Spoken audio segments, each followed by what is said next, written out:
자, 우리의 삶에서 일과 놀이는 가장 중요한 삶의 질에 직결되어 있다고 보시죠? 여기 계신 여러분들이. 자, 이 직결되어 있는 이것은 걱정이 없고 재미있게 즐겁게 살아간다라고 하는 어떠한 전제가 있어야지만이 그 전제로부터 자유로움, 경제력이겠죠. 자유로움을 떠올려서 일반적으로 우리는 일과 놀이라고 하는 삶의 질을 이렇게 인식을 할 수 있을 거라고 봅니다. 그러면 여러분들한테 제가 한번 물어보고 싶습니다. 스포츠라고 하는 것이 일에 더 가깝습니까? 놀이에 더 가깝습니까? 그냥 바로 느낌이 되는 거예요. 제 개인적으로는 놀이에 더 가까웠다는 생각을 해봤던 적이 있습니다. 그런데 이제 저는 이제 스포츠 문화에서 신체 활동을 통한 놀이성이라고 하는 주제 발표를 하게 될 스포츠 사회학을 연구하는 단국대 임봉무입니다. 임봉무. 이 순서를 제가 이렇게 설명을 하면서 우리가 가장 많이 아는, 제가 스포츠 문화를 가지고 나왔는데 스포츠 문화 하면 되게 너무 어감이 큰 거예요. 조금 전에 질문하고 완전히 대치되는 그런 부분의 것이 있습니다. 발표 순서를 문화의 의미와 스포츠 문화라는 것을 비교를 한번 해보겠습니다. 그 다음 그 스포츠 문화는 신체를 가지고 있다라고 하는 인간의 시작점에서 시작된다는 그 체계를 한번 여러분한테 잠시 설명을 해보겠습니다. 그 시작점에서 스포츠가 갖고 있는 놀이성, 게임성 중에 놀이성에 좀 포커스를 맞춰보겠습니다. 그 놀이의 게임, 스포츠의 관계가 어떻게 되어 있는지. 이것을 통해서 여가 시대의 신체 활동의 놀이성이 일과 놀이의 경계가 어떻게 스포츠 문화에서 규정되어 있는지를 살펴보는 걸로 하겠습니다. 여러분이 잘 아시는 문화의 의미는 일반적으로 한 사회의 구성원들이 후천적인 학습을 통하여 공통적으로 가지게 되는 행동 양식과 사고 방식의 종합체로서 인간의 모든 생활 양식을 얘기합니다. 대표적으로 여러분들이 잘 알고 계시는 언어, 행동, 도구들이 그런 것들이죠. 그럼 스포츠 문화는 다른 것인가? 스포츠 문화를 제가 한번 살펴보겠습니다. 스포츠 문화도 일반 큰 문화의 유사한 아니면 그 문화와 같은 그런 방식을 채택을 하고 있습니다. 스포츠를 하는 사람들이 후천적인 학습을 통해서 공통적으로 가지게 되는 행동 양식과 사고 방식의 종합체로서 모든 스포츠 활동의 양식, 이렇게 저희가 전제하고 있습니다. 마찬가지입니다. 대표적인 게 스포츠 언어, 스포츠 행동, 스포츠에 사용되는 도구들을 저희가 같이 전제합니다. 그럼 이 스포츠는 신체라고 하는 것을 갖고 있기 때문에 이루어질 수 있는 것입니다. 그래서 우리가 갖고 있는 신체라는 것이 인간이 움직임을 할 때 어떤 수단이겠죠. 그 수단에 대한 부분의 것을 가지고 일과 신체 활동이 어떤 맥락으로 달리 체계를 갖고 있지 않을까라고 하는 것을 놀이, 게임, 스포츠를 통해서 여러분하고 한번 의논을 해보겠습니다. 휴먼 무브먼트라고 하는 두 개의 축을 가지고 온 학자가 있죠. 루돌프 라만이라는 분인데요. 지금 보면 인간이 움직임을 할 때에는 신체 활동이 수단이라고 하는 즉 일이겠죠. 일이라고 하는 것으로 인간은 움직인다. 그 다음 신체 활동이 자체가 목적이 된다라고 하는 피지컬 액티비티라고 하는 신체 활동 자체를 목적으로 하는 축으로 이렇게 인간의 움직임을 바라보는 학자입니다. 자, 그러면 거기에서 나오는 신체 활동 자체가 목적인 것은 플레이, 여러분이 잘 아는 플레이, 즉 놀이죠. 게임, 스포츠라고 하는 것들로 이루어지는데, 이루어지는 플레이와 게임 사이에는 체계화 정도나 또 그것이 스포츠에서 더 크게 제도화되고 그것이 좀 전에 우리 어떤 선생님이 말씀하신 일화돼 버리는 신체 활동의 수단이 되어 버리는, 예를 들면 프로 스포츠가 신체 활동 자체를 수단으로 경쟁을 확보하는 것이 일로서 빠지는 부분이다라는 말씀을 드릴 수 있습니다. 자, 놀이, 게임, 스포츠 관계 도식을 봤습니다. 여러분이 딱 떠올리실 때 화면에 보이는 위 상단의 그림과 하단의 그림이 있습니다. 여러분은 스포츠 하게 되면 상단에 우위에 있거나 이렇다, 게임, 플레이 이렇게 체계를 계단식으로 볼 확률이 대단히 높은데요. 스포츠 학자들은 그렇게 생각하지 않습니다.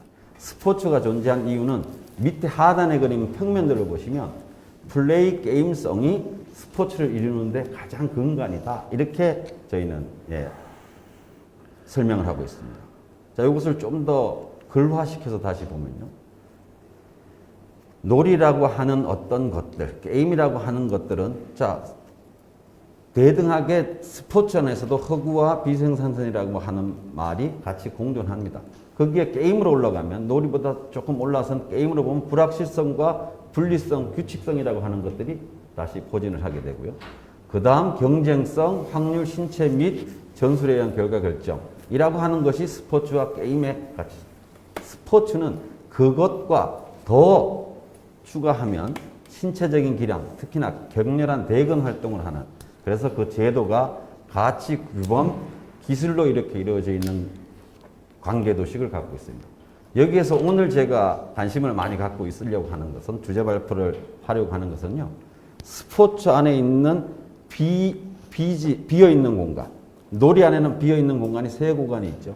그럼 이 세 구간이 지금 우리가 말하는 새로운 시대에, 앞으로 올 시대의 공간의 유연성이, 생각할 수 있는 유연성이 되지 않겠는가. 여러분 스포츠는 다 규정되어서 여러분들이 본다는 것이죠. 그렇지만 그 스포츠까지 오는 그 과정 안에 놀이와 게임에 대한 그 남는 구간을 우리가 어떻게 바라볼 것인가. 또 왜 그런 구간이 우리한테 좀 더 중요한가라는 것을 여러분하고 의논을 해보겠습니다.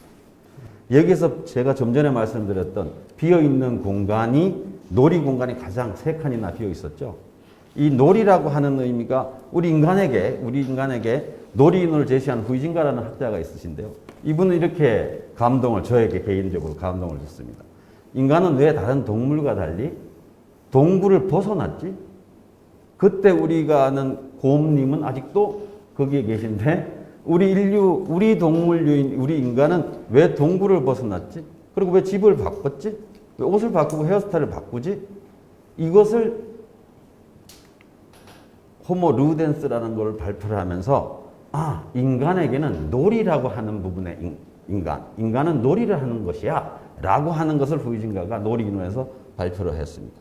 그분은 그렇게 얘기합니다. 생각을 가지고 놀고 음악을 가지고 놀고 그리기를 가지고 놀고 또 신체를 가지고 놀 것이다.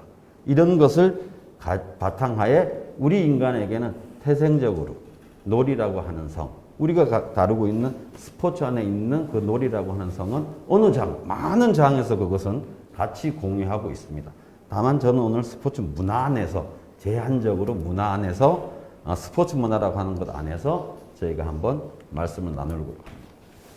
그럼 지금 여러분이 아시는 스포츠라고 하는 것, 스포츠 문화 또는 왜 그 세 개가 비어있는 좀 전에 제가 여러분들에게 질문 드렸던 일과 놀이하게 되면 스포츠는 어디가 더 가까우신가로 느껴지세요? 라고 질문했습니다. 이런 인식의 체계는 우리가 산업사회를 거치면서 그런 인식체계가 대단히 지금 여러분 오늘 갖고 있는 화두의 경계가 거기서 규정지어졌다는 생각을 합니다. 자, 우리가 갖고 있는 농경사회 전에는 채, 집, 수렵이었겠죠. 그 다음 그 농경사회를 넘어오면서 산업화가 이루어지면서 산업사회라는 것이 이루어지는데 뭐 혁명이라고 말하기도 합니다만 이 산업사회가 지금 우리가 갖고 있는 인식폭의 세계가 인간의 원래 태초의 어떤 본질, 놀이의 본질 이것을 지금 인식시켜 놓은 것이라서 제가 여가가 생성되는 것과 그 산업사회가 부작용으로 우리 신체 활동에 대한 어떤 것들을 제한을 시켰는지를 한번 살펴보겠습니다. 산업사회 기계화는 부작용으로 신체 활동을 많이 안 하게 만든 그런 것이 있었고요. 그 안에 특히나 일의 효율을 만들기 위한 대단한 것이 발견했는데 그건 분업화라는 겁니다. 그 분업화가 우리 인간에게 자유인지 결여, 행동장악 결여, 창의능력 결여라는 부작용으로 나타났습니다. 이 분업화는 좀 전에 말씀드렸던 이 분업화는 이해 효율을 극대화를 시키는 아주 획기적인 방법이라고 합니다. 자, 예를 들어 보는데요. 막스가 말한 옷핀을 만드는 방법의 생산성 분석이라는 것이 있었습니다. 자, 그 시대에 혼자 하루에 옷핀이라는 거 여러분들 또 아시는 분 또 모르시는 분 계실 수 있는데 옷의 핀인데요. 이 옷핀을 만드는 공정의 최초의 기존에 만들었던 생산 방식은 한 사람이 20개를 만들어내는 생산을 유지하고 있었는데요. 분업이라는 것이 투입이 되니 하루에 한 400개로 이렇게 한 사람, 나누게 될 한 사람이 400개를 만들어내는 그런 분업의 일의 효율이 극대화되는 그런 것을 분석을 해 놓고 있습니다. 그런데 그 분업화된 것의 부작용, 우리 인간에게 신체 활동의 부작용은 그 일을 하게 되니까 여러분 옷비는 어떻게 만드냐면 옷비는 앞에 경첩이 있고 그 다음에 작은 실 같은 철사가 있죠. 그걸 조립하는 걸 다 구간을 나눠서 했다는 거죠. 그래서 일에 대한 장악감 결여와 전문화되어 있는 곳에서 인간은 어떤 전체 과정에 있어 부속품화 되어버리는. 그래서 우리가 지금 갖고 있는 우리 시대 또는 후기 산업사회 이후에 오는 변화의 여가라고 하는 것이 우리 삶의 전환으로 변화가 될 텐데요. 거기 안에 스포츠는 또는 놀이는 이런 성격으로 바뀝니다. 자, 여가의 성격을 보면 과거에는 좀 전에 발표하셨던 우리 조민환 교수님께서 어떤 층, 권력층이죠. 그분들의 문화. 근데 그것이 이제 지금 현대에서는 일반적인 사람은 대중화가 되어 있습니다. 그 대중화가 되면서 소비 지향적 특성이 여가 행복주의로 바뀌고 있다는 것을 현대 여가로 설명할 수 있습니다. 말씀드렸죠. 미래를 예측하는 이론들이 농경사회, 산업사회, 후기산업사회 이 이후에 지금 여러분은 지식정보화 시대 4차 산업혁명 이렇게 말하는 그런 부분의 것이 우리 인간사회에 지나면 여가사회로 도래될 것이다 라고 하는 많은 미래학자들이 예측을 하고 있습니다. 자, 여가가 가진 의미는 여러분들이 잘 알고 있기 때문에 넘어가겠습니다. 이 여가라고 하는 것에는 어떤 일과 대비되는 일에서 벗어나고자 하는 것들이 갑비가 말하고 있는 이 여가라고 하는 개념입니다. 일에 굴려서 벗어나는 것, 자유롭게 추구하는 것, 자발적으로 시간을 사용하는 것, 자신의 의지를 밝히고 수용하는 것. 이것이 우리가 스포츠를 통해서 여가적인 측면으로 여가적인 시간 안에 활용하는 이런 부분으로 나타납니다. 자, 전에는 생활 필수품이 소비하는 사람들의 선택이었다면 지금은 감성적 소비품입니다. 예를 들면 검정 고무신을 다 같이 신었다면 지금은 나이키나 다른 브랜드를 자기 취향에 맞는 감성적인 소비품으로 선택을 한다는 얘기입니다. 자, 이것이 적극적인 여가로 이렇게 전환이 되는 곳에 보면 우리가 신체 활동에 가까운 것들이 많습니다. 자, 이 5일 근무제가 되면 2000년 좀 떨어져 있는 지난 버전인데요. 만약에 5일 근무제를 한다면 희망 여가는 뭐냐라고 물었을 때 우린 기존에 TV나 비디오 감상을 하게 된 것이 22.1%가 감소가 되고 나머지 신체 활동을 적극적으로 하는 것, 여가 스포츠 활동, 등산, 낚시, 주말 여행 이런 것들로 많은 여가 활동을 희망하고 있다 이런 얘기다. 자, 이렇게 돼서 스포츠 문화하고 제가 일반적인 여가 개념, 그 다음 신체 활동이라고 하는 부분에서 우리가 갖고 있는 스포츠라고 하는 부분에 일과 놀이하면 더 가깝게 놀이라고 하는 것이 우리 지금 갖고 있는 놀이성이 지금 달리 해석돼야 될 필요가 있다라고 합니다. 특히나 스포츠에서는 신체 활동을 통한 놀이의 기회가 스포츠가 없어진다면 줄어든다 이렇게 생각을 하고 있습니다. 자, 산업화로 인해서 일과 놀이는 경계가 분명해졌었습니다. 지난 사회가. 그런데 현대 사회는 다시 일과 놀이의 경계가 새로운 형태로 규정되어지고 있습니다. 이소부화를 보면 산업사회 이소부 중에 개미와 배짱이라는 게 있죠. 옛날에 부지런한 개미와 게으른 배짱이가 이랬대. 이것을 저는 우리 아버님으로부터 또는 저는 제 자식에게 어떤 이 메시지를 전달하고자 이렇게 합니다. 그렇지만 지금 개미와 배짱이가 계속적으로 그런 일과 놀이가 있다면 그런 것에 어떤 이 시사점을 그대로 전달할 수 있겠는가 하는 부분의 것이 있습니다. 이 스포츠는 계속적으로 사회적으로 얼마만큼 우리에게 좋은 영향을 가지는가라고 하는 부분에서는 대단히 많다. 특히나 우리 정신이 신체를 지배한다는 말로 우리는 계속적으로 알고 있습니다. 그런데 그것이 틀렸다 맞다의 얘기가 아니고요. 지금 뇌과학의 발달로 이제 신체가 오히려 신체 활동을 하게 되면 뇌에 영향을 끼친다라고 하는 것이 점점 입증되고 있는 부분의 어떤 순간들이 있습니다. 그것이 우리가 스포츠 안에서 놀이, 신체 활동이라고 하는 것을 재조명해야 되는 이유이다 이렇게 생각이 됩니다. 자, 우리가 지금 말하는 일과 놀이는 스포츠 쪽에서는 우리 김정원 선생님은 잘 아시죠? 여가학자로서. 근데 일의 반대가 놀이. 오늘 경계를 봤는데 일의 반대가 놀이가 아니라 놀이의 반대는 우울함이라고 이렇게 규정을 짓고 있어요. 이 놀이와 일이 서로 반대되는 것이 아니라 상호 보존되고 보완된다라고 하면 우리의 삶은 질이 높아질 것이다 라고 하는 부분이에요. 다만 놀이성을 빼면 다양한 도전에 대한 욕구나 이 무거운 책임감에 짓눌려서 우리는 황폐해야 된다라고 하는 부분입니다.